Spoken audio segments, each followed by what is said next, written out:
call the clerk.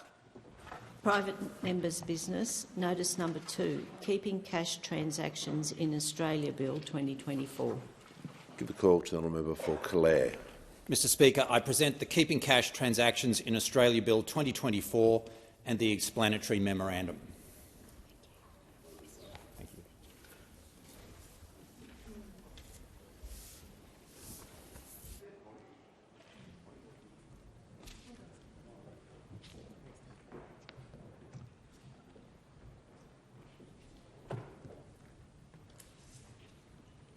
And I call the clerk. First reading, a bill for an act to require businesses to accept cash payments for certain transactions and for related purposes. Give the call to the honourable member for Calare. Mr Speaker, I move that this bill be now read a second time. Mr Speaker, today it's a privilege to introduce the Keeping Cash Transactions in Australia Bill 2024. It has the support of many constituents in the Calare electorate and Australians around our great country. I also introduce it with the support of the member for Kennedy, who has had a long interest in this vitally important national issue. This groundbreaking legislation preserves the use of cash in our national economy. It's the result of many constituents in the Calare electorate contacting me to express their concerns and fears that the use of cash for transactions in our country is being phased out and will soon disappear. It's true that the use of cash for transactions in Australia has been declining. According to the Reserve Bank of Australia 2022 Consumer Payments Survey, the ongoing decline in cash use in Australia has accelerated since the 2019 pandemic. The share of in-person transactions made with cash halved from 32% to 16% over the 3 years to 2022. The overall value of cash transactions stood at 13% in 2022, also a decline. Against this backdrop of the declining use of cash, constituents like Margaret Reid of Gulgong point out that many senior Australians are worried that businesses will soon refuse to accept cash for payments. Australians like Margaret are right to be worried, because while Section 36(1) of the Reserve Bank Act 1959 provides that banknotes are legal tender, and the Currency Act 1965 provides that coins are legal tender, there is no legal requirement for banknotes or coins to be accepted for transactions in Australia. The Australian Competition and Consumer Commission points out that businesses can choose what types of payment they will accept for a transaction, as long as they make customers aware of this before the transaction takes place. In other words, carrying Australian banknotes legal tender is no guarantee that you'll be able to complete a purchase in cash. It's at the discretion of the business. The Keeping Cash Transactions in Australia Bill will remedy this by legislating that businesses operating in face-to-face settings must offer to accept and, crucially, must accept cash payments for transactions that do not exceed $10,000. The bill provides for maximum civil penalties of $5,000 for individuals and $25,000 for companies. It should be noted that they are civil penalties as opposed to criminal penalties.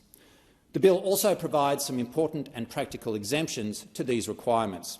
They include that offering to accept cash would pose a reasonable security risk, that it would be contrary to another law of the Commonwealth or a law of a state or territory, that it would be contrary to the Commonwealth, state or territory health advice, such as advice provided during a pandemic, or that cash in the form of change is needed but not readily available. Many of our seniors have been calling for this legislation to protect the use of cash, Mr Speaker. The RBA found that Australians over the age of 65 are the heaviest users of cash. Pensioners such as Max and Faye Gregory of the Calare electorate have told me that for many older Australians, cash is not just a convenience, it's a lifeline. In these times of economic uncertainty and rising costs, cash is an essential tool for managing finances and sticking to a budget. Many senior Australians simply do not want to use cards for their transactions. Not everyone is able to use online banking services. Many find managing accounts and cards online to be stressful and confusing. Cash is often used in rural areas by individuals who do not have ready access to banking services. Max and Faye fear that if they are forced to switch to cards, they will face additional fees. They make a very good point, Mr Speaker. Many Australians are now understanding that banks and financial institutions charge merchant fees for card transactions, which can then be passed on to consumers. It's an insidious tax that is added to transactions just for tapping a card. It's been estimated that Australians are losing about $1 billion a year in surcharges when they pay by cards and not cash. It must be said that many businesses don't like those merchant fees and surcharges either. And as a crucial matter, we must consider the practicalities of internet connectivity. In many regional and rural areas, reliable internet access does not exist. Cash remains a dependable means of exchange that does not rely on electricity or internet access. Cash transactions are unaffected by digital failures, and during natural disasters like fires or floods, connectivity can be disrupted for many days, sometimes longer, rendering electronic payments unusable. As I've said, some Australians prefer cash as a means of managing their budgets. Others worry about privacy and the risk of fraud associated with using cards. Many Australians have been the victim of fraud and unauthorised transactions relating to cards and the accounts linked to them. I know I have been, Mr Speaker. Privacy is another reason that some Australians prefer to use cash over cards. Some people just don't want corporations knowing every single thing they buy, and that should be their choice. Another constituent, Daniel Belshaw, also wrote to my office expressing his alarm over the phasing out of cash transactions, and he worries about the consequences for children's financial literacy. He believes the use of cash can assist in teaching valuable lessons about budgeting, making choices and understanding the value of money. This bill is not about imposing burdensome regulations on businesses, Mr Speaker. It's about striking a balance between innovation and inclusivity. It's about preserving the essence of choice in our financial transactions. The Keeping Cash Transactions in Australia bill is all about freedom, the freedom for Australians to choose how they will pay for transactions. It's not a choice that should be made for them by financial institutions or businesses. I urge all members of this House to support this game-changing bill. Together, let's keep cash transactions in Australia. And I commend the bill to the House and cede the rest of my speaking time to the great member for Kennedy. Is the motion seconded? Yes, I take great pleasure in seconding the bill. We have first-hand knowledge where I come from. 2 weeks the electricity was out during a cyclone, and in most cyclones we lose the electricity.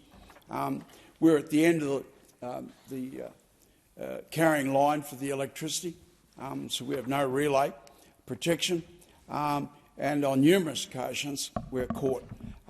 Little towns, again and again, the famous race meetings in places like Burralula, of course, they will often lose their ability to use cash.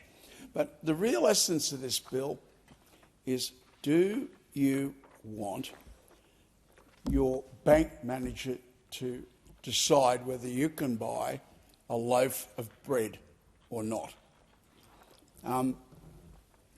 There is no doubt that we are running pell-mell into some sort of dystopian society in which a few handful of people control every aspect of our lives.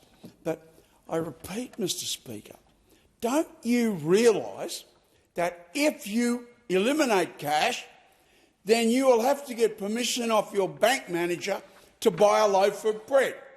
And there would be few people in this country that at some time or other haven't got offside with their bank manager.